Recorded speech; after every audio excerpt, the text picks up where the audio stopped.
Hello, everybody. Welcome back to Radio Entrepreneurs, the reformatted version for COVID-19.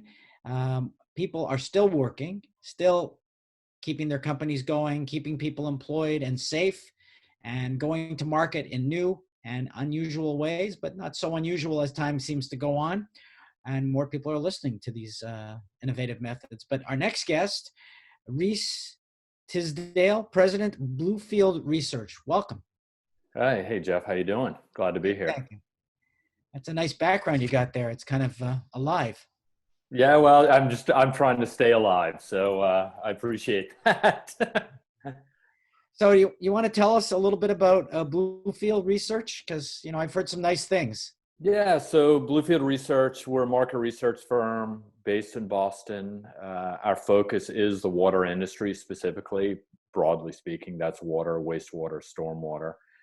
We help companies understand not only what's happening in the market, that could be drivers, it could be the state of the economy as it is today, what we see happening going forward, how that impacts whether it be pipe suppliers, valve suppliers, engineering firms, utilities, public and private, or digital solutions. That's a big market for us recently. And so we help them understand that, what their peers are doing. And we do that through a couple different ways. We provide ongoing insight services, sort of annual retainer-based agreements, but also consulting as well. It's interesting. You talked about wastewater. I've been reading a lot and seeing a lot of posts from a company called Opti. Do you work with Opti at all? We do. Opti is actually, so I mentioned digital. They're in an interesting space. Niche might be a good way to put it, but emerging because they're really focused on stormwater management. And given what's happening with climate, larger storm events, utilities and cities are quite honestly overwhelmed in some cases by the large volumes of water that go into their system. So they're helping organizations manage that, and it's really interesting in a growing area. So Opti is we do work with Opti. Why would Opti need research as an Well, example? yeah, I think that's a good question. I think what we try to do is help them understand, one, what their peers are doing. Do they have competitors? Who are their competitors working with? But also where are the opportunities for them? So where are there 50,000 water utilities, but then another 18,000 wastewater utilities. And then stormwater sort of can span across both of those. So what we do is help them understand where those opportunities might be as their business evolves and as they, develop new or enhance their strategy. So did you start this business? We did. We started it it was like a long time ago now. So I guess formally in 2013.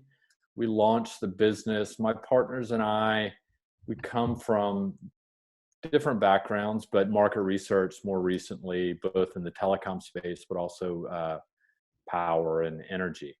And in 2012, it was about when the idea came about. We said, well, where else is there an opportunity? Where is there a lack of information and insights? How can we help? And where are companies in need of that information? We kept looking around, quite honestly, globally, and water kept coming up over and over because it seems to us pretty obvious is that you can't live without water for 3 days. And there are a lot of different players and different strategies and business models being deployed. And we thought it was going to even be more attractive as time went on. Like I said, with climate change, with other influences and opportunity, and just basic aging infrastructure and new build in emerging markets. So we thought that was opportunity for us, but also for the sector as a whole. So that's how we got into it, and here we are today, still rolling, which is kind of incredible. I always used to say in our other edition of our show, getting into the Wayback Machine. What did you do before Bluefield Research? So my partners and I, we worked for a company, it was Emerging Energy Research, and we did market research in the renewable and energy sector. And that company was founded in 2003. We came from, in at different times. But we looked at that space. That's where we were, and we were ultimately acquired by IHS, which is now IHS Market, in 2010. And so they basically rolled our insights into wind power, solar, geothermal, into their broader power analysis business. And so we were stuck around for a couple of years, and then realized, we like to bootstrap things. We like to figure things out. And they're an acquisitive company. I mean, that IHS, that's their strategy, or has been historically. And for us, we wanted to figure things out. And that's kind of how we got into water. It was like, what's new? What's interesting? What can we figure out, and how can we help people? Interesting. But the big jump from being an employee to being an entrepreneur, was this your first entrepreneurial venture? Uh, it was and still is. So yeah, it was probably harder than, it's always harder than everybody tells you. It's going to be tough. You have no idea. There are a 24/7, lot of, right? and I think my wife now, where it's 2020, I said we started in 2013, we've come around to it. My wife, I think just this past year, realized, wow, you're thinking about this all the time. And it is true. It's one thing that is great about what we do is that the topic for me is really interesting. I am always trying to think of new ideas and figure out ways to apply different trends or different business model, what's happening in other markets. So, whether I'm reading the paper or reading, or talking to someone, I'm always trying to figure that, how could that apply to the water market? The water market as a whole is pretty conservative, right? And so trying to figure out, and I think there is needed change. I think that's another reason we got into this. The status quo is not sustainable as it stands. And we always thought that, we could add value there. And so that's what I do. We get to sit around. We're not building widgets every day, same thing over and over. It does change day to day. So to sit down with a team of analysts and talk about, hey, what does this mean? How does that impact the market? Is fantastic. But yeah, I mean, to your question, it's tough. And I wouldn't, even to this day, I wouldn't trade it for the world, though. Quite honestly, it's better than, There's in nothing some like ways. being a pioneer. I mean, pioneer. You can call me a pioneer. I don't know if I'd play it up that way. I'm a The bit more American modest. character. Exactly. It is the American character. And I say it in a fond way. I don't say it in a bad way. It's there are good parts to it. I have a background in national brands, Okay. and so I was steeped many years ago into psychographic testing. Right.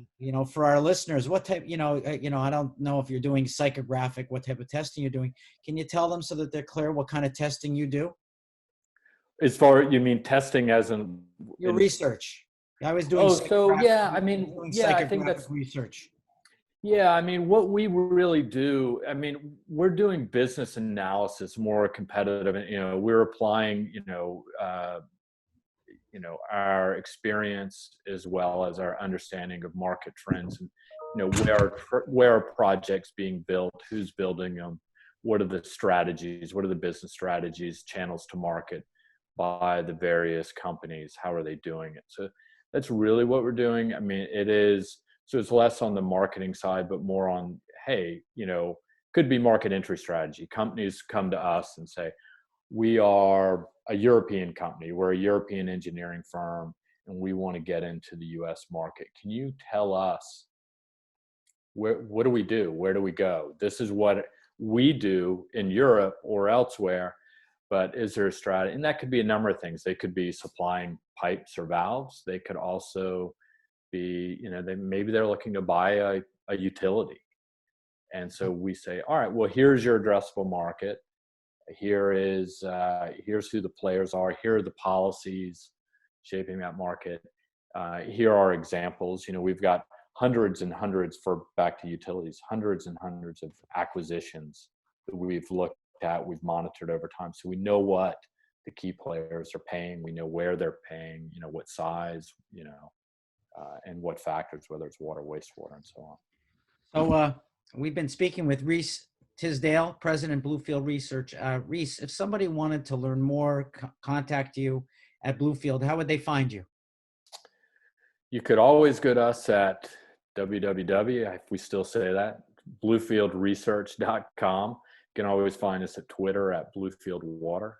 And then you can always reach out to me, or Tisdale at Bluefield Research.